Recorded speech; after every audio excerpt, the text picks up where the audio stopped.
Welcome to Mystic Musings with Tobie Hewitt. I'm Tobie Hewitt, and I'm your guide through time and space and all points in between. Mystic Musings will give you insight into who you are, why you are here, how to live an authentic life, and where you fit into the universe around you. Join me on this path of mystical exploration.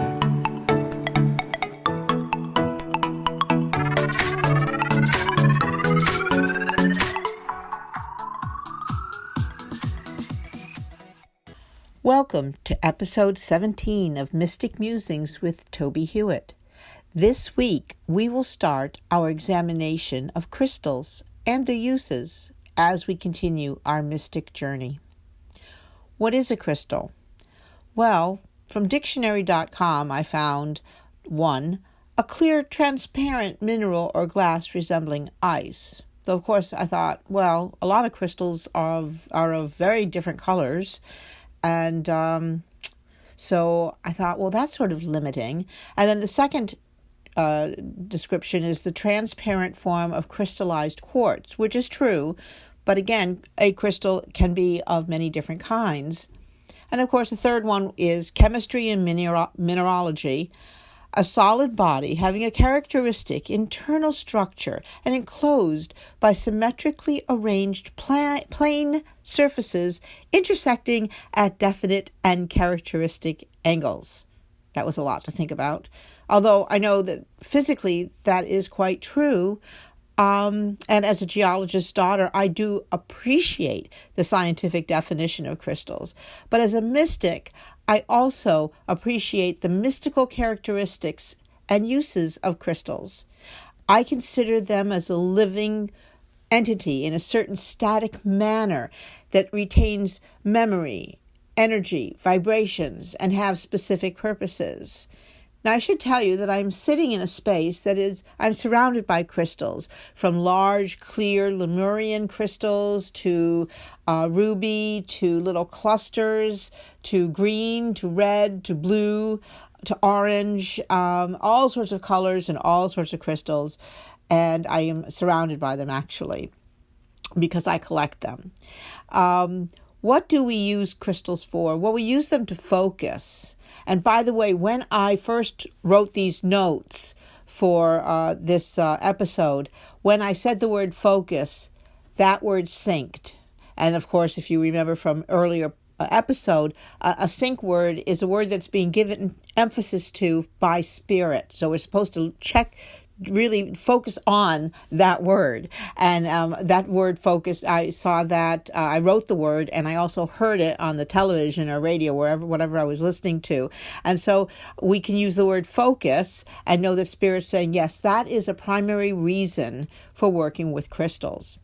Crystals can also be used for healing, for meditation, and for assistance in setting and sending intent. Let me say that again, in setting and sending intent. Crystals, like the Lemurian crystal I'm looking at right now, specifically holds memories from long ago. Other crystals, from agate to zoisite, each has individuals and unique properties and vibrational patterns that can be used for healing and intent. And they can be shaped as points or orbs, eggs, clustered. They can be polished or they can be raw. And they all have their uses, and they all have reasons for using different shapes and different colors.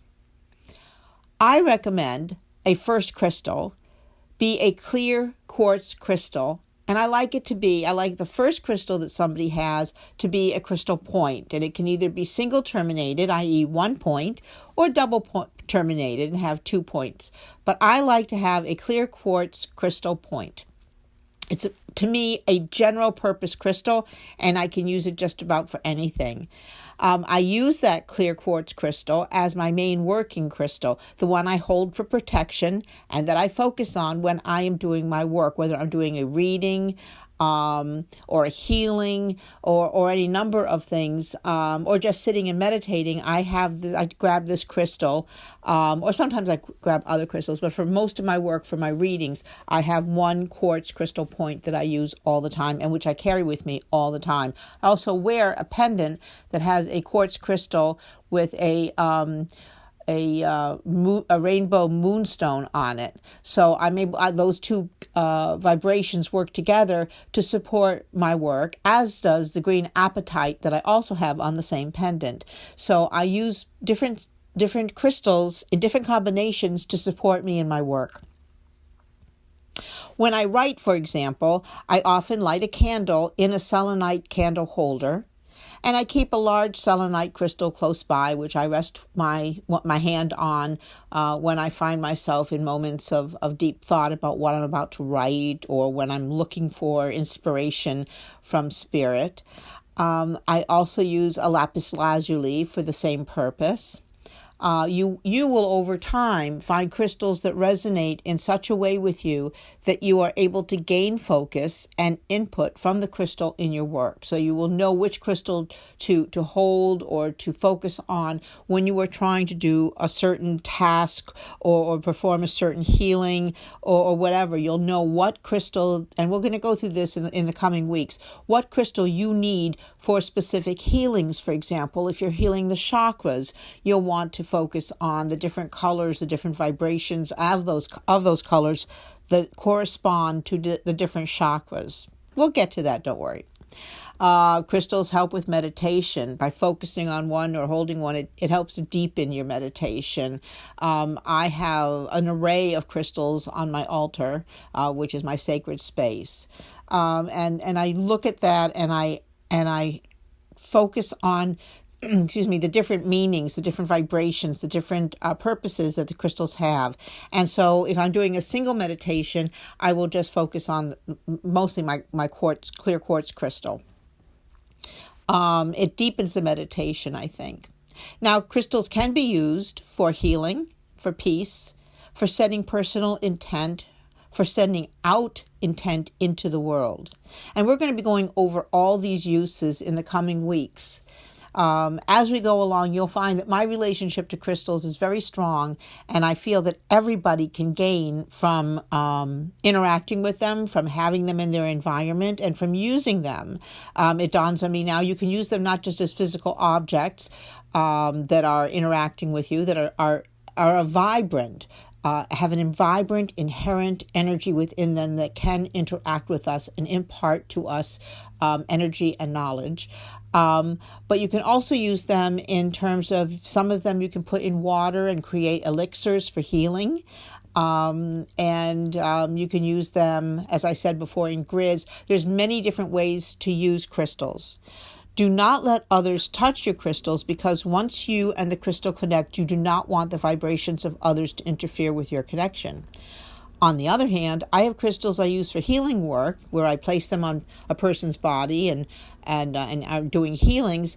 And after using them, I cleanse them so that they are ready for the next client. I have a spray that I use that has certain properties that will cleanse them. I can run anyone that won't dissolve under water. I can run under cold water.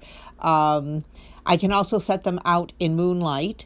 During the full moon, we take the crystals and we put them in the windowsill, and we let the full moon light cleanse the crystals. Now, here is a warning, and I say that sort of tongue-in-cheek. Collecting crystals is a great deal of fun, and I have visited many, many shops and gem and mineral shows seeking out new stones for my collection. This can become a delightful and rewarding pursuit, but crystals can begin to take over your living space. I know people who have large crystals in beautiful structures known as cathedrals that are tall with encrusted inner surfaces, crystals just strewn over every flat surface. I have different crystals on different sections of my apartment, for example, that do certain work for me. I have crystals by my on my bedstand that help in my sleep and help to focus my dreams. Collecting crystals can be delightful and a very satisfying pursuit, and over time you may come to view many of the crystals that you collect as spirit-based friends. Now, here is an exercise for this week. Please visit your closest metaphysical shop.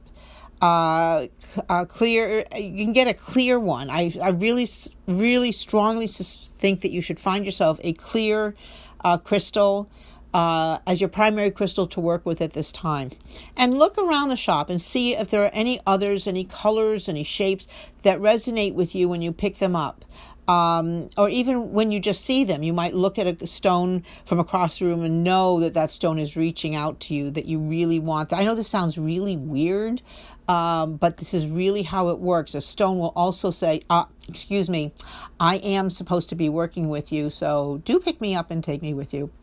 Try to get a few that you can begin working with when you do this first introductory visit to a shop. If they can be cleansed under running water, please do so. But make sure that they're not crystals that might dissolve in water. So you want to make sure that you can run them under cool water. And please do this to remove the vibrations of others who may have held them before you did. They may have visited the shop and picked up the stone and held it and seen if it worked with them, and it didn't because the stone was waiting for you. So you need to cleanse them. Then sit in front of your sacred space if you've set one up, or a quiet place where you live. Light a candle. Everything seems to start with light a candle, doesn't it? Well, it protects us.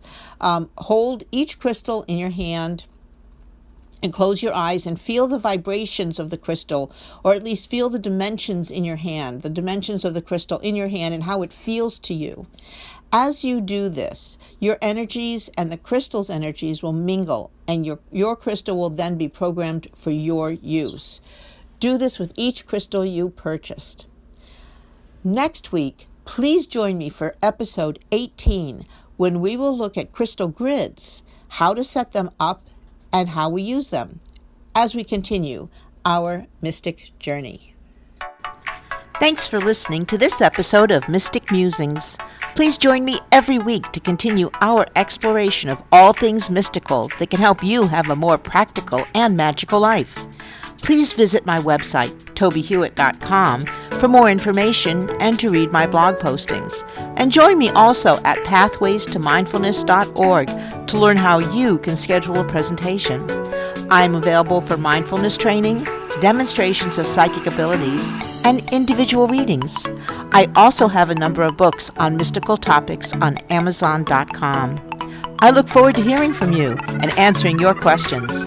Please contact me through tobiehewitt.com.